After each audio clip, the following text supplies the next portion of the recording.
അടൂർ മണ്ഡലത്തിലെ വിജയി advocate CV ശാന്തകുമാറിന് സ്വീകരണം നൽകി. അടൂർ മണ്ഡലത്തിന്റെ വിവിധ ഭാഗങ്ങളിലാണ് സ്വീകരണം നൽകിയത്.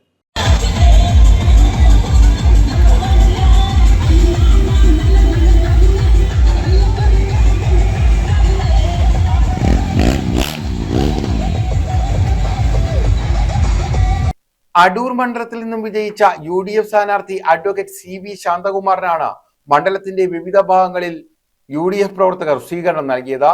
ശക്തമായ മഴയിലും നിരവധി പ്രവർത്തകർ സ്വീകരണ കേന്ദ്രങ്ങളിലേക്ക് എത്തി.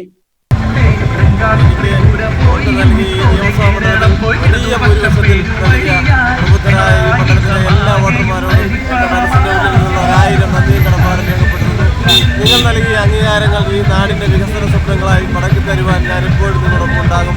നിങ്ങൾ എൻ്റെ കൂടെ ഉണ്ടാകണം. ഈ നാടിന്റെ വിവിധങ്ങളായ വിഷയങ്ങൾ ഇടപെട്ട് പ്രവർത്തിക്കുമ്പോൾ കക്ഷി രാഷ്ട്രീയത്തിനും ജാതിമത ചിന്തകൾക്കും അതീതമായി നിങ്ങളുടെ എല്ലാവിധമായ സഹായ സഹകരണ നിർദ്ദേശങ്ങളും അഭിപ്രായങ്ങളും ഉണ്ടാകണമെന്ന് വിനയപൂർവ്വം അഭ്യർത്ഥിക്കുകയാണ്, അപേക്ഷിക്കുക. തുമ്പമൺ ജംഗ്ഷനിൽ നിന്നുമായിരുന്നു സ്വീകരണ പരിപാടി ആരംഭിച്ചത്. പന്തളം ടൗൺ ചുറ്റിയതിനു ശേഷം MM junction, Kurampala, Keerukuzhi, Tholooram, Chandanappally, Kodumon, Ezhamkulam, Enathu, Vadakkadathukavu, Choorakode, Nilamel, Mannady, Kadampanad, Nellimukal, Thengamam, Pallickal, Pazhakulam, 14 mile, high school junction, private bus stand വഴി അടൂർ സെൻട്രൽ ജംഗ്ഷൻ, പറക്കോട് വഴി KSRTC ജംഗ്ഷനിൽ സ്വീകരണ പരിപാടികൾ സമാപിച്ചു. News bureau, Adoor.